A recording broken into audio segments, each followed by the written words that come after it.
నేను మీ బల్మురి వెంకట్.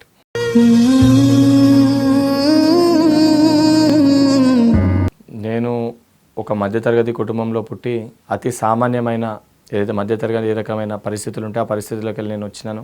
నాకున్న దాంట్లో నా రాజకీయ ప్రస్థానంలో నేను ముందు ఒక విద్యార్థి నాయకుని లెక్క కావాలనుకున్నా. క్రమక్రమాన్ని ఎన్నో కష్టాలు ఎదుర్కొని అంటే ఈ స్థాయికి నిజంగా రాగలుగుతానా అని చెప్పి నా కళలో కూడా నేను ఊహించలేదు. కాకపోతే పార్టీ ఇచ్చే ప్రోత్సాహం ఏదైతే నాయకులు కూడా నా వెంట నా మిత్రులు నా స్నేహితులు ఎవరైతే నా చిలకాల స్నేహితులు ఎవరుతున్నారో వాళ్ళ సహాయ సహకారాలతో నా తల్లి ప్రోత్సాహంతో అంటే చిన్నతనంలో నా తండ్రిని కోల్పోయినప్పుడు కూడా మా తల్లి మా అన్న ప్రోత్సాహంతో ఈరోజు ఈ స్థాయి వరకు నేను రాగలిగినాను.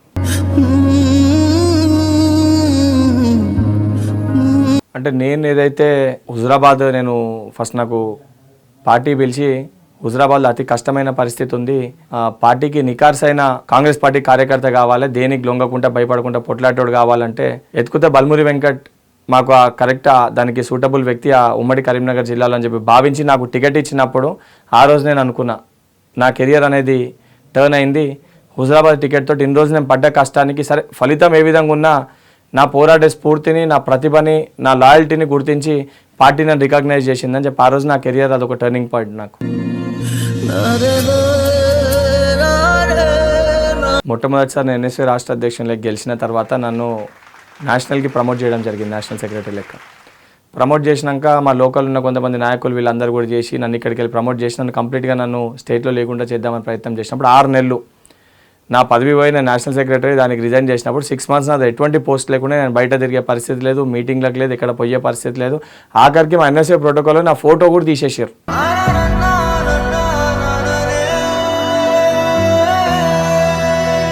కొంతమంది ఉద్దేశపూర్వకంగా వెంకట్ ఉండొద్దని చెప్పి చేసి మళ్ళీ ఎలక్షన్స్ కంటెస్ట్ చేసినప్పుడు ఆ 6 months మళ్ళీ తిరిగి రాష్ట్ర అధ్యక్షుని లెక్క అయ్యే వరకు మధ్యలో పీరియడ్ అవుతుందో ఇది చాలా కష్టమైన పీరియడ్, చాలా ఇబ్బందులు ఎదుర్కొన్న పీరియడ్, బాధపడ్డ పీరియడ్.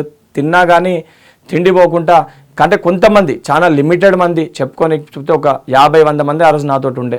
ఇది కాక అందరు కూడా అయిపోయింది వెంకట్ క్లోజ్ అయిపోయింది అని చెప్పి నన్ను అందరు ఎగతాళిగా మాట్లాడిన ఆ పీరియడ్ అది నా లైఫ్లో చాలా కష్టమైన పీరియడ్. అది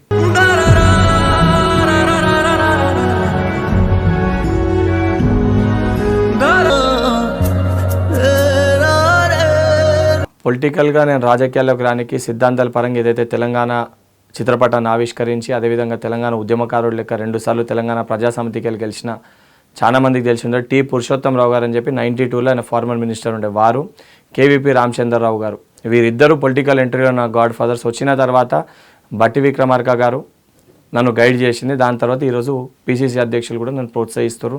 జిల్లా పరంగా శ్రీధర్ బాబు గారు జిల్లాలో ఎటువంటిది ఉన్నా కానీ మా సోదరుడు జువాడి నిఖిల్ చక్రవర్తి గారని గతంలో యూత్ కాంగ్రెస్ ఆడ పార్లమెంట్ ప్రెసిడెంట్ ఉండే.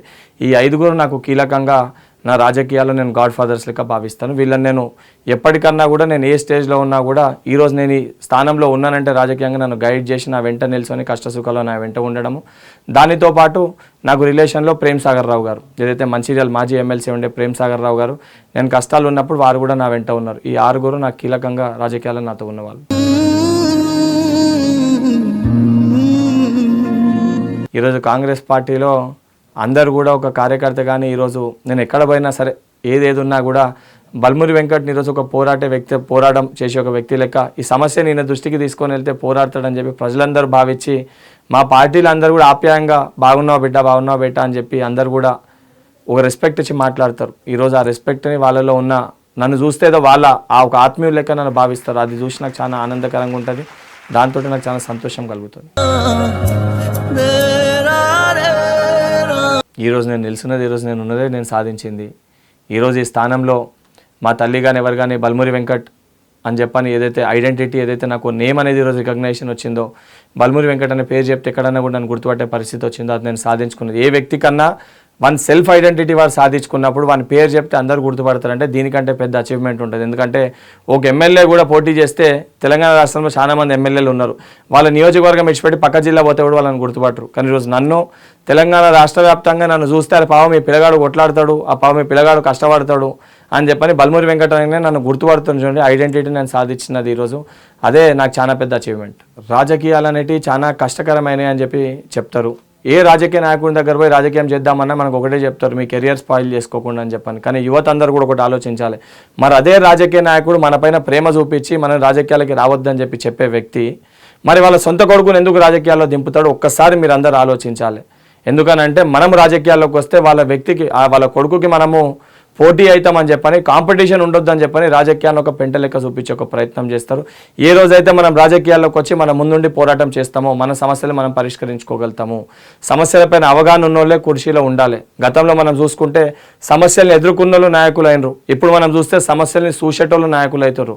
రేపు పొద్దున సమస్యలపైన అవగాహన లేనోళ్ళు కేవలం డబ్బున్నోళ్ళు నాయకులు అయితే మన జీవితాలు ఇంకా కష్టపరమవుతాయి. మనం ఎంత కష్టపడి చదువుకున్నా మనకు స్కూల్ కాడికి వెళ్ళి మొదలు పెడితే హాస్పిటల్ వరకు ప్రతి చోట కూడా రాజకీయ నాయకుడు తీసుకునే నిర్ణయం వెనుకనే మన జీవితాలు ఆధారపడి ఉంటాయి. అందుకే ప్రతి ఒక్క యువకులు కూడా రాజకీయాలకు రావాలి, ఇది మురికి కాలువ అని చెప్పి భావించకుండా మురికి కాలువైనా మేము వచ్చి శుద్ధి చేసుకుంటామని చెప్పి ప్రతి ఒక్క యువకుడు కూడా రాజకీయాల్లోకి వచ్చి మన జీవితాల్ని మనం మార్చుకోవాలని చెప్పి చెప్తాను.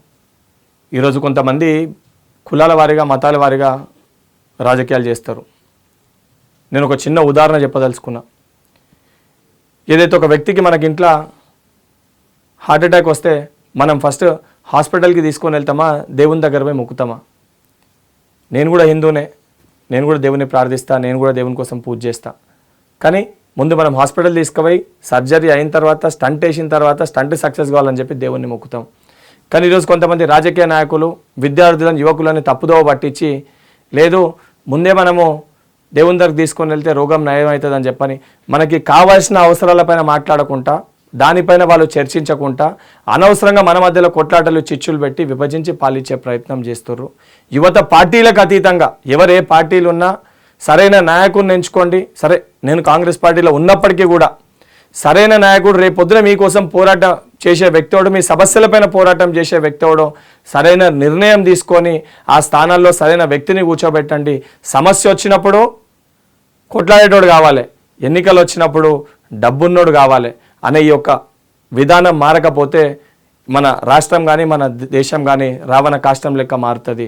అందరూ కూడా యువత ఇది మనసులో పెట్టుకోవాలి, అందరూ కూడా యువత ఇది జ్ఞాపకం పెట్టుకోవాలని చెప్పి కోరుకుంటున్నాను. ఇదే నా జీవితం.